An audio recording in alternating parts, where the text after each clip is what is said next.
Hi friends, அனைவருக்கும் இரவு வணக்கம். இப்போ என்ன வீடியோ பார்க்க போகிறோன்னு பார்த்தீங்கன்னா, தேங்காய் எண்ணெயில் என்னென்ன போட்டு காய்ச்சினேன்னு பாருங்கள். இதுதான் எங்கள் வீட்டில் எப்பயுமே வழக்கத்தில் உள்ளது. முடி ஒரு பக்கம் நான் மாத்திரை சாப்பிட்றதுனால கொட்டிக்கிட்டு தான் இருக்குது. இருந்தால் கூட இது எப்பயுமே இந்த எண்ணெய் தான் தேய்க்கிறோம். விட்டுட்டோம்னா ரொம்ப கொட்டிடுமோ அப்படின்ற பயத்தில் என்னென்ன சேர்க்குறேன், எப்படி காய்ச்சிறேன்றதை பார்க்கலாம் வாங்க. இது மருதாணி. மருதாணியை காய வச்சுருக்கேன். இது செம்பருத்தி இலை.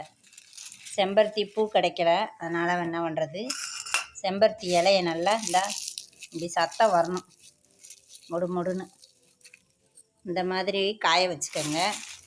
அதுக்கு அடுத்தது பார்த்திங்கன்னா, இது வெந்தயம். அதுக்கப்புறம் நெல்லிக்காயை நல்லா காய வச்சுருக்கேன் பாருங்கள். இப்படியாக நறுக்கி ஈரப்பதம் இல்லாமல் நல்லா காஞ்சிருச்சு.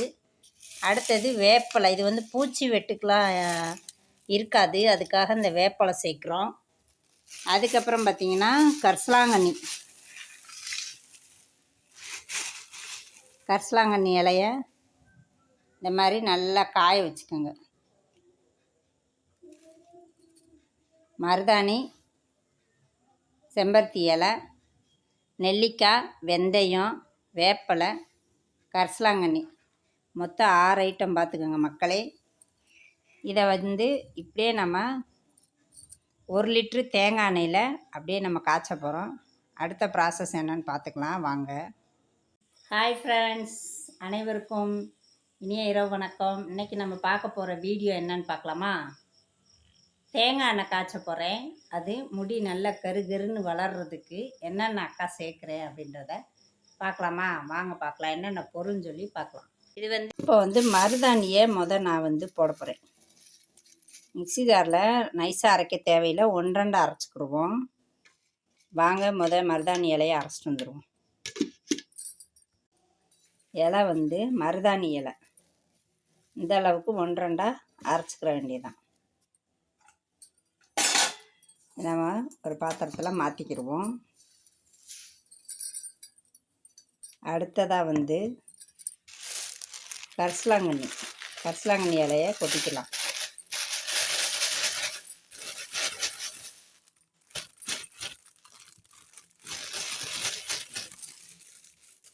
வாங்க இதை அரைச்சிட்டு வந்துடலாம்.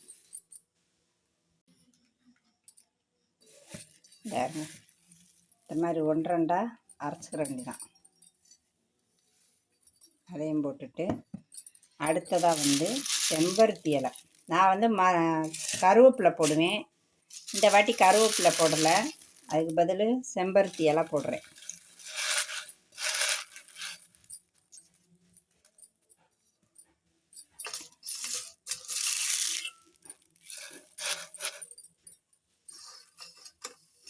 வாங்க நம்ம செம்பருத்தி இலையை அரைச்சிட்டு வந்துடலாம். பாருங்கள் மக்களே, அரைச்சாச்சு. இதையும் நம்ம இதோட கொட்டிக்கலாம். எல்லாத்தையும் மிக்ஸ் பண்ணுங்க. மிக்ஸ் பண்ணிவிட்டு அப்படியே 1 லிட்டர் எண்ணெயை ஊற்றி காய்ச்சிடலாம். எல்லாமே அரைச்சாச்சு, எல்லாத்தையும் மிக்ஸ் பண்ணிடுங்க நல்லா.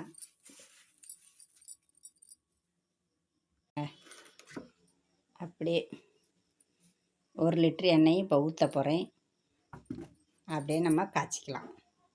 ஆன் பண்ணியாச்சு. ஃபுல் ஃப்ளேமில் வைக்கக்கூடாது, சிம்மில்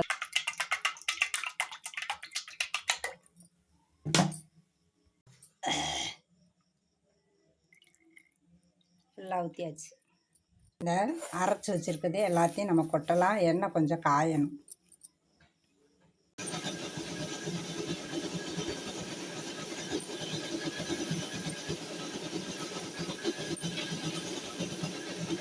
இலைகளெல்லாம் காய வைக்கிறது முக்கியமாக தெரிஞ்சுக்கோங்க. நிழல் காய்ச்சலில் தான் வைக்கணும், அதாவது வீட்டுக்குள்ளேயே காய வைங்க மக்களே. பாருங்க மக்களே, பொன்னிறமாக இருக்குது பார்த்தீங்களா? இப்போ நம்ம இறக்கக்கூடாது. இந்த கலர் ப்ரௌன் கலராக இருக்கிறது கண்ணங்கரைன்னு வரணும். நல்ல கருப்பு கலராக வந்தோடனே தான் இறக்கணும். நுர அடங்கிருச்சானா இது வந்து நல்லா கருப்பு கலராக இருக்கணும். அப்போ தான் இந்த சாறு ஃபுல்லாக இறங்கிடும். தேவைங்க அடியில் இருக்கிறதெல்லாம் கருப்பாக இருக்குது. ப்ரௌன் கலரு ஃபுல்லாக கருப்பாக மாறணும். ஏன்னா அது சக்கை தேவையில்லைன்னா நம்ம தூக்கி போட்டுடலாம். சாறு ஃபுல்லாக இறங்கணும். அதனால் இன்னும் கருப்பு கலராக வரட்டும். அடுப்பை எப்போயுமே சிம்மில் வச்சு காய்ச்சுங்க மக்களே. அவ்வளோதான், எண்ணெய் ரெடி. என்ன பண்ணணும்னா அப்படியே நம்ம வச்சிடணும், வேறு எதுவும் பண்ணக்கூடாது. ஒரு ஓரமாக பார்த்து ஆற வச்சுருங்க நல்லா. அப்படியே மூடி போட்டு வச்சிட்டோம்னா மேலே உள்ள அந்த இதழ் ஃபுல்லாக கீழே இறங்கிரும். அதுக்கப்புறம் ஆறுனதுக்கப்புறம் நம்ம ஸ்டோர் பண்ணி வச்சுக்க வேண்டியதான். அவ்வளோதான் மக்களே, எண்ணெய் வேலை முடிஞ்சு. தேங்காய் எண்ணெய் ரெடி. பாருங்கள் மக்களே, 1 லிட்ரு எண்ணெய் 1/2 லிட்ரு ஆயிடுச்சு பாருங்கள். நல்லா சுண்டை காய்ச்சுவோம்ல, அந்த மாதிரி ரெடி பண்ணிட வேண்டியதான். இந்த சக்கையை வந்து நம்ம எடுத்து வச்சு ஒரு 3 தடவை இந்த மாதிரி காய்ச்சி எடுத்துக்கலாம் மக்களே. இது ரொம்ப யூஸ்ஃபுல்லாக இருக்கும். அதை வந்து வேஸ்ட்டுன்னு தூக்கி போட்டுறாதீங்க, பத்திரமா வச்சுக்கோங்க. திரும்ப திரும்ப இன்னும் ஒரு 2 தடவை இதை செய்யலாம் மக்களே. வீடியோ பிடிச்சிருந்தா லைக் பண்ணுங்கள், மறக்காமல் சப்ஸ்கிரைப் பண்ணுங்கள். பாய் மக்களே.